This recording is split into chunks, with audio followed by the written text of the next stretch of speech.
Efesios capítulo 5.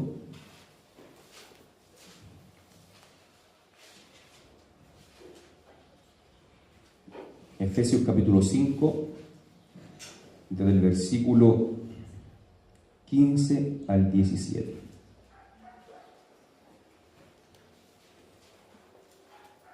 Nos ponemos en pie y vamos a leer.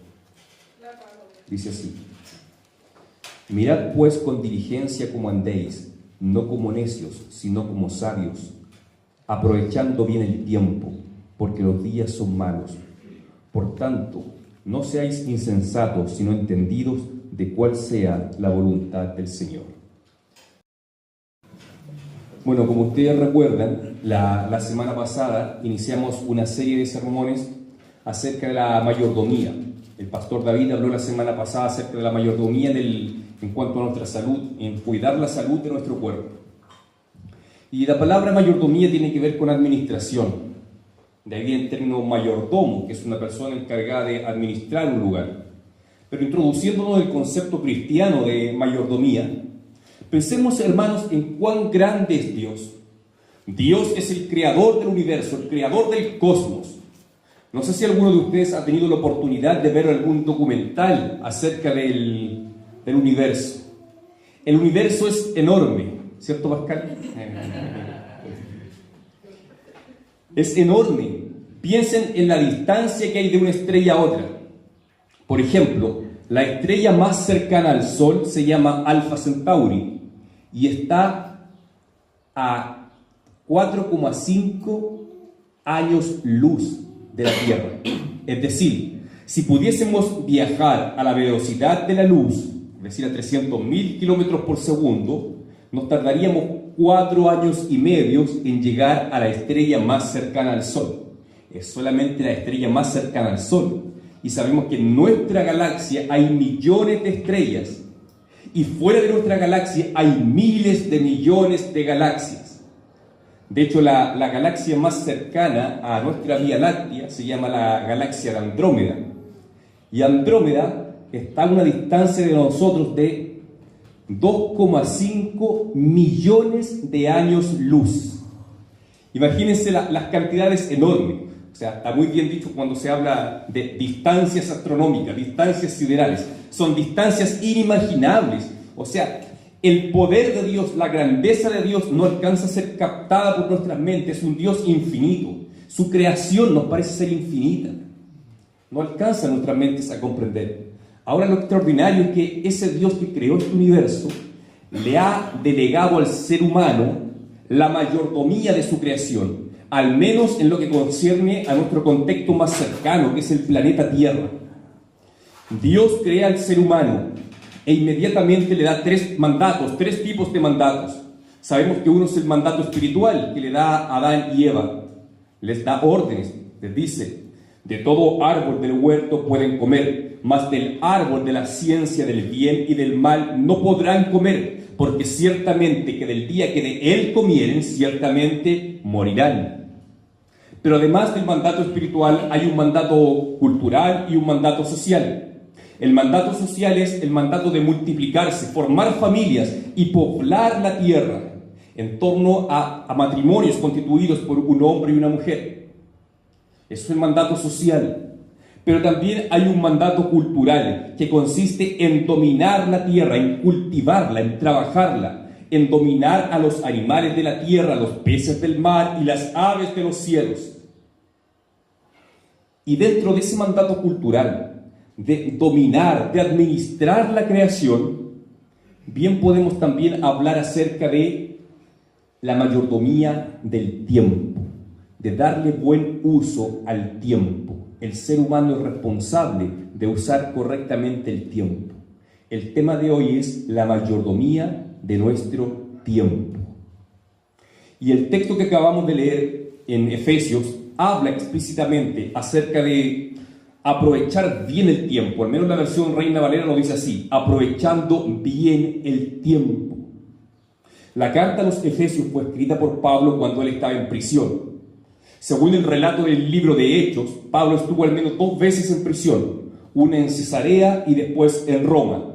Los eruditos no se han puesto de acuerdo si fue en Cesarea o en Roma que Pablo escribió la carta a los Efesios, pero la mayoría piensa que sí fue en Roma. Y lo que motivó a Pablo a escribir esta carta es que en la ciudad de Efeso había una idolatría enorme, un culto pagano muy desarrollado. Se adoraban a muchos dioses. La más conocida era la diosa Diana de los Efesios. Había muchos adoradores de esa diosa que quedaron enojados cuando Pablo predicó en ese lugar porque la gente dejó de comprar sus ídolos. Y no solamente habían cultos paganos, había muchas corrientes filosóficas en la ciudad de Efeso.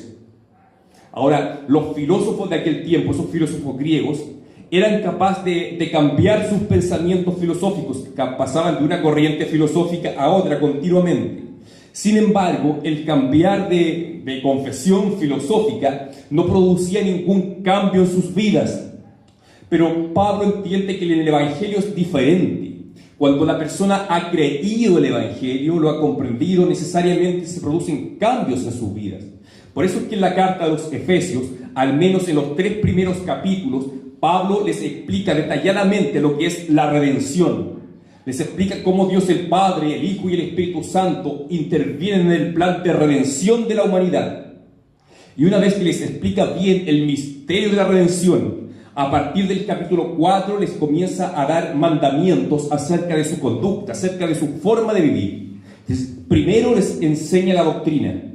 Y Pablo asume que como consecuencia de comprender la doctrina de la redención, necesariamente tienen que haber cambios en la vida de las personas. Comienza diciéndoles, es necesario que se despojen del viejo hombre, que se revistan del nuevo creado conforme a la imagen de Jesucristo. Comienza a advertirle acerca de los peligros del pecado. Comienza, por ejemplo, a hablar de la fornicación, y no solamente en el sentido de cometer este pecado en forma física, sino que va más allá. Les habla que sus mentes tienen que ser renovadas, que su forma de hablar tiene que ser nueva, que ya no hablen con palabras deshonestas, con palabras soeces. Es decir, el cambio de conducta del cristiano tiene que ser radical, de hecho, de pensamiento y de palabra. Y en medio de todas estas instrucciones, de todos estos mandamientos acerca de su conducta de vida, Pablo les dice también, aprovechen bien el tiempo. Es un mandato de Dios para nosotros como cristianos. Es parte de ese cambio de conducta en nosotros, aprender a aprovechar bien el tiempo. Y el versículo 15 dice, mirad pues con diligencia cómo andéis, no como necios, sino como sabios. Es decir, la palabra del Señor nos exhorta, preocúpense de cómo están viviendo, indáguense a sí mismos, examínense a sí mismos, cómo es que están viviendo sus vidas. Hermanos, examinémonos a nosotros mismos, cómo estamos viviendo. Según lo que acá dice, hay solamente 2 formas de vivir la vida. Una es vivirla neciamente y otra es vivirla sabiamente. ¿Cómo estamos viviendo? ¿Estamos viviendo neciamente o estamos viviendo sabiamente? ¿Qué es lo que sería vivir la vida neciamente?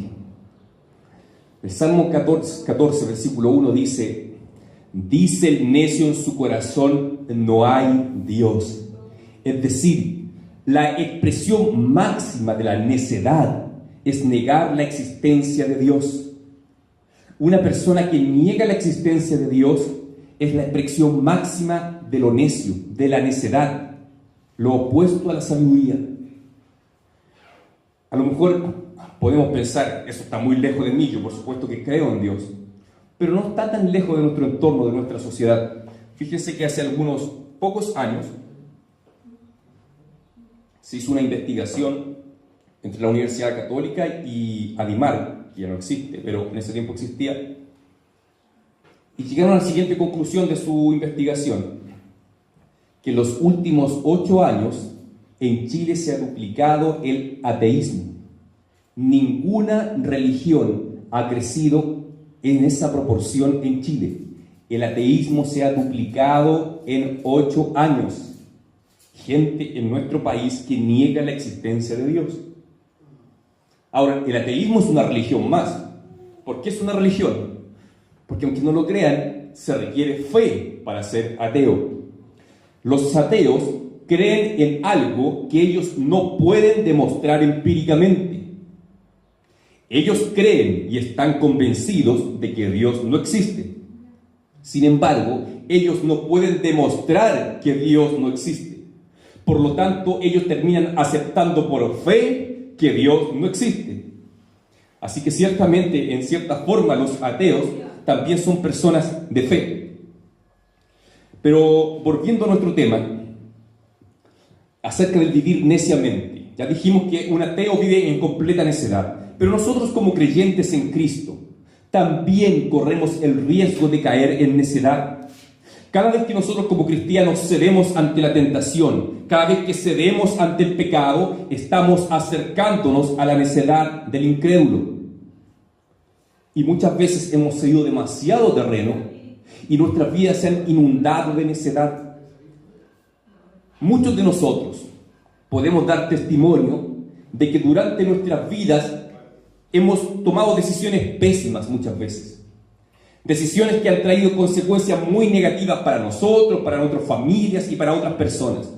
Han sido decisiones tomadas neciamente. ¿Y por qué caemos en esto siendo cristianos? Porque al alejarnos de Dios, al ceder ante el pecado, al descuidar las disciplinas espirituales, como es la oración, la lectura de la Biblia, el congregarse, el estar en comunión con los hermanos, cuando descuidamos eso, permitimos que la necedad inunde nuestras vidas. Y eso nos hace cometer muchos errores, porque andamos neciamente, no como sabios. Y si eso es vivir neciamente, entonces, ¿qué es lo que sería vivir sabiamente? Proverbios 1:7 dice que el principio de la sabiduría es el temor de Dios. Entonces, una persona que teme a Dios es una persona sabia. Es todo lo opuesto a la necedad. El necio niega a Dios, niega su existencia, y el sabio teme a Dios. Hermanos, si no hay temor de Dios en nuestras vidas, no vamos a poder vivir sabiamente. Es necesario que entendamos qué es el temor a Dios.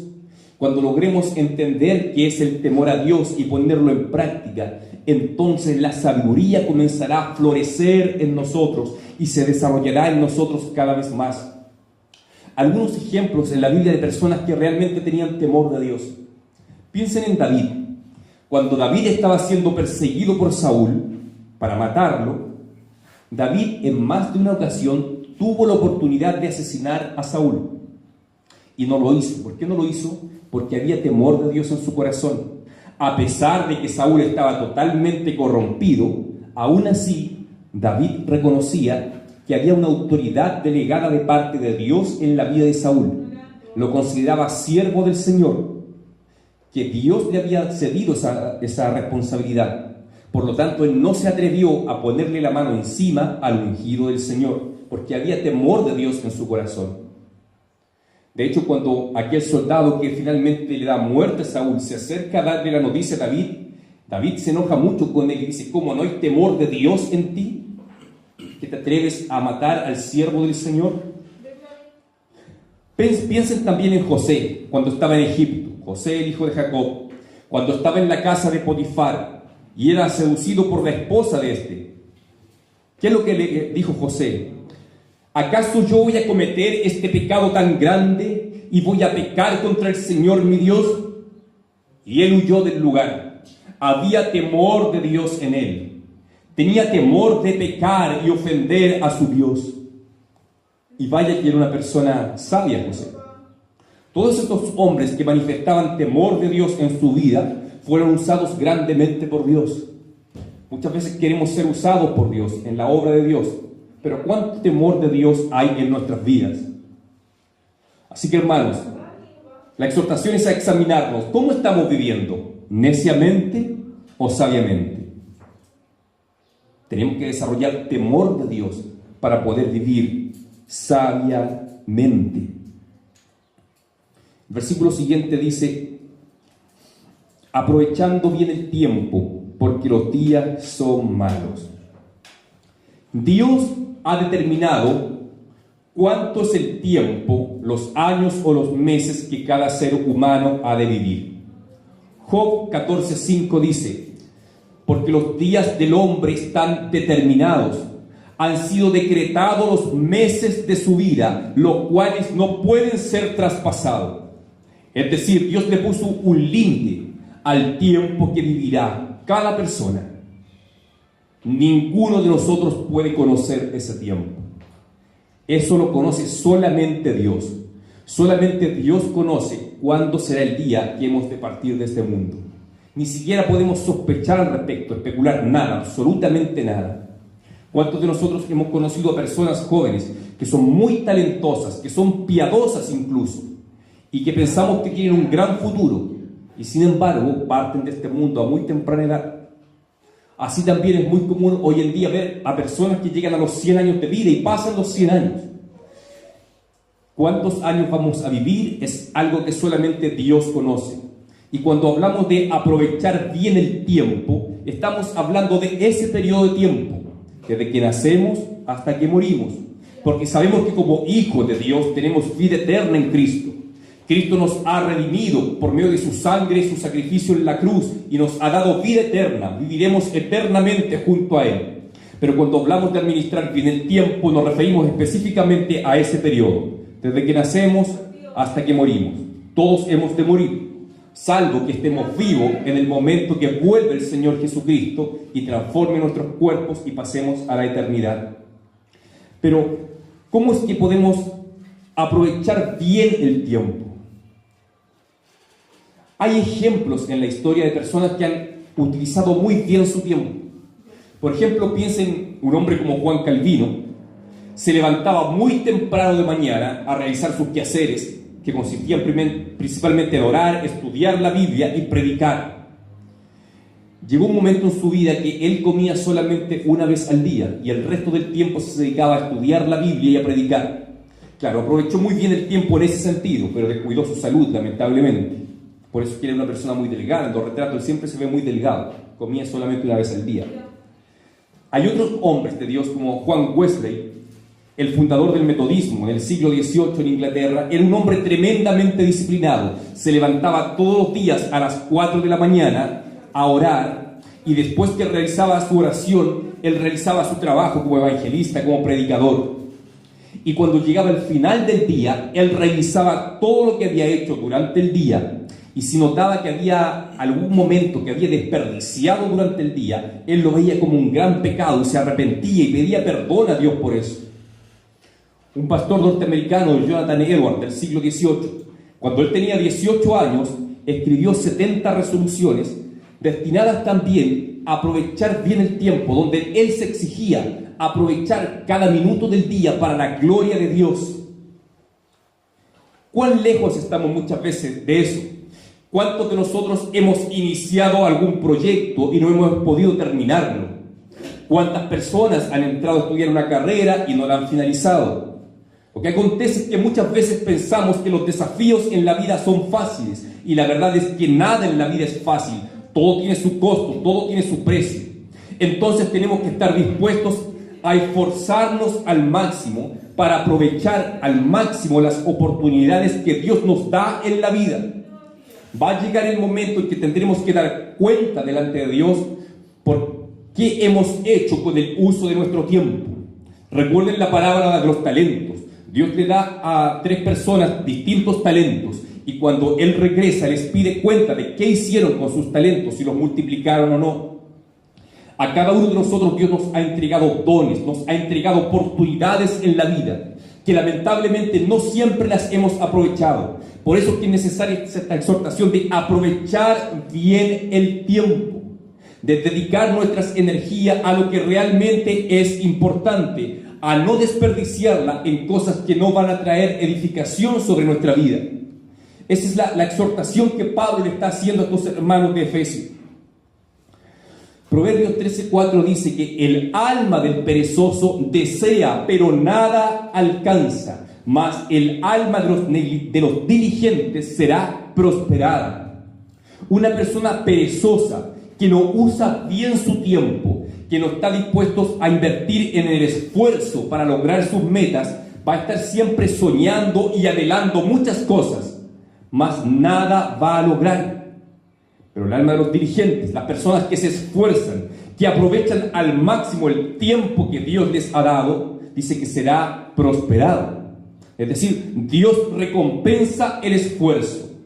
Es muy común en nuestros días que las personas creen tener derechos para todo, que se les entreguen tales y tales beneficios de parte del gobierno, de parte de quien sea, pero muy poca gente está dispuesta a esforzarse, a luchar por conseguir las cosas. Y aquí el texto de Proverbios es claro: el perezoso desea pero nada alcanza. Examinen su vida, hermanos. Tienen sueños, tienen proyectos que anhelan con todo su corazón, pero que nunca lo han logrado alcanzar. Tal vez sea porque hemos sido perezosos, no nos hemos esforzado para utilizar al máximo nuestro tiempo. Es una exhortación en contra de la pereza. El libro de Proverbios está lleno de exhortaciones en contra de la pereza. Nos motiva a esforzarnos, a seguir el ejemplo de la hormiga que trabaja durante el verano para tener comida durante el invierno. No debemos desperdiciar el tiempo que Dios nos da. Todo tiene su tiempo. Dios nos da tiempo para descansar. Dios nos puede dar tiempo incluso para el ocio, para relajarnos, para ir de vacaciones. Pero también hay tiempo para esforzarse. Hay tiempo para cumplir los deberes que Dios ha puesto sobre nuestra vida. Si no lo estamos haciendo, no estamos viviendo sabiamente. Porque el vivir sabiamente involucra este aspecto de aprovechar bien el tiempo. Luego continúa el versículo 17. Por tanto, no seáis insensatos, sino entendidos de cuál sea la voluntad del Señor. Una persona que no logra entender cuál es la voluntad del Señor, difícilmente va a aprovechar bien su tiempo. Más bien va a ocurrir lo contrario, que va a desperdiciar mucho tiempo. Piensen en una persona que ha errado su vocación, que se siente del todo frustrado e insatisfecho en la labor que le toca realizar. Es continuo ver de repente en la televisión testimonios de personas que tenían cierta profesión, pero que la abandonaron para dedicarse a lo que realmente les gusta, a lo que realmente les hace feliz, y sienten que haciendo lo que les hace feliz, sus quehaceres son mucho más productivos. Es responsabilidad nuestra también el no ser insensatos, sino entendidos de cuál es la voluntad del Señor. Hermanos, debemos esforzarnos para indagar cuál es la voluntad de Dios para nuestras vidas. Porque si no estamos realizando la voluntad de Dios, nuestros esfuerzos van a ser en vano. Dice el Salmo: si Jehová no edificare la casa, en vano trabajan los que la edifican. Si Jehová no cuidare la ciudad, en vano vela la guardia. Muchas veces estamos dando golpes en vano en la vida. Estamos involucrados en algo que no es la voluntad de Dios para nosotros. Muchas veces como iglesia también nos puede suceder que nos embarcamos en un proyecto, nos esforzamos, nos desgastamos, pero muchas veces no es la voluntad de Dios y no tiene fruto nuestro trabajo, y lamentablemente tenemos que admitir que muchas veces hemos perdido tiempo, tanto como iglesia como a nivel personal. Es solamente de echar un vistazo a nuestras vidas. ¿Cuántas veces podemos decir: invertí tanto tiempo, me esforcé tanto en esto, pero no tuve el resultado que esperaba? Y tenemos que admitir que muchas veces es porque no era la voluntad de Dios en el proyecto que nos habíamos involucrado. Ahora, ¿cómo es que podemos conocer esa voluntad del Señor? Claramente la voluntad del Señor nos es revelada por medio de las Escrituras. Las Escrituras nos dan principios generales que nos permiten discernir la voluntad de Dios en cada circunstancia que enfrentamos en la vida. Por ejemplo, si una persona cristiana, una persona soltera, se enamora de un no creyente, de una no creyente, y comienza a preguntarse: ¿será la voluntad de Dios que yo esté con esta persona? Esa persona está perdiendo el tiempo, porque hay un principio claro en las Escrituras que establece: no os unáis en yugo desigual con los incrédulos. ¿Qué comunión tiene la luz con las tinieblas? ¿Qué comunión tiene Cristo con Belial? Entonces, encontramos principios en las Escrituras que los podemos aplicar a la circunstancia que estamos viviendo, y entonces podemos comprender la voluntad de Dios. Ahora, lo que sucede muchas veces es que nos encontramos nublados de mente y no logramos entender cómo es que aplican los principios de la Escritura a la situación particular que estamos viviendo.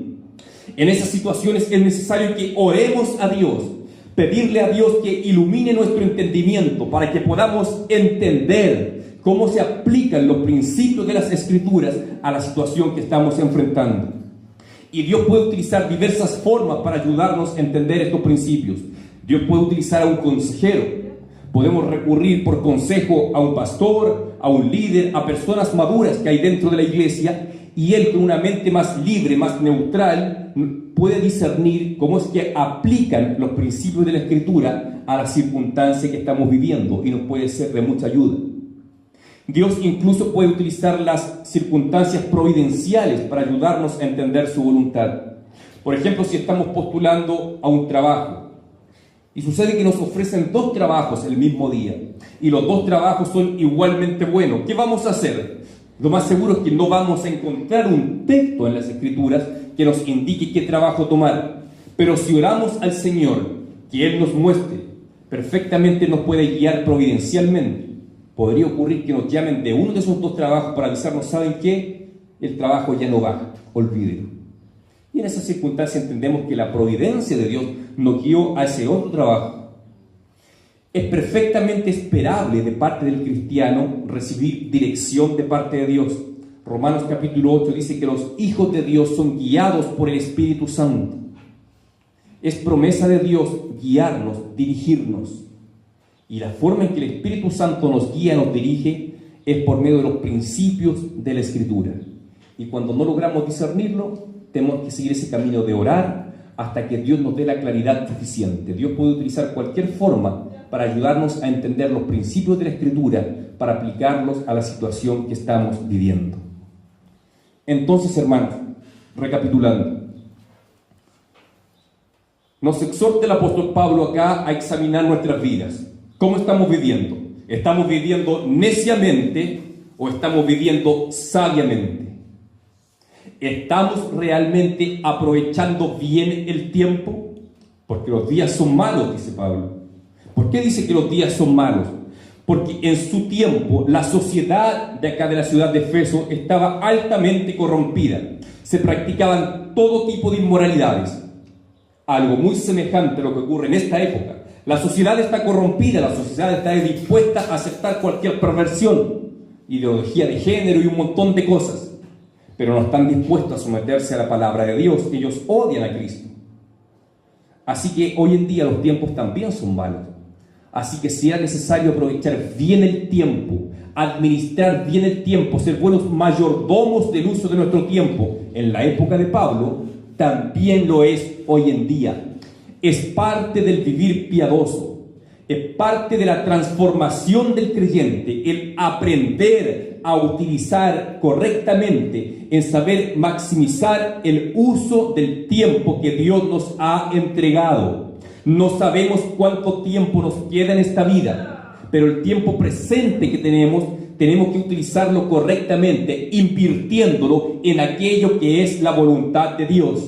Y ya hablamos acerca de cómo conocemos la voluntad de Dios aplicando los principios de la Escritura. Así que, hermanos, no sé si mientras he estado hablando, a lo mejor ustedes han ido pensando y examinando sus vidas, pero si hay alguien aquí que puede reconocer que tal vez no ha vivido sabiamente, sino que más bien ha vivido gran parte de su vida neciamente, que a lo mejor ha invertido demasiada energía, demasiado esfuerzo en cosas que no eran la voluntad de Dios, nada está perdido, hermano. Dios es misericordioso. Dijimos hace un momento que Dios perdona todos los pecados. Entonces, si esta es tu situación, hermano, si no has vivido sabiamente, si no has aprovechado bien el tiempo que Dios te ha dado, si no has sido un buen mayordomo de tu tiempo, si no has sido un buen mayordomo de los dones y el tiempo que Dios te ha dado, basta con que tú vayas a la presencia de Dios y le pidas perdón. Le pidas perdón porque no has vivido sabiamente. Y confiésale, ábrele tu corazón que tú quieres vivir sabiamente, que quieres conocer su voluntad. Y el Señor está ahí para ayudarnos. Así que les invito, hermanos, a que nos pongamos de pie y vamos a orar al Señor. Le voy a pedir a Daniel que nos guíe en esta oración.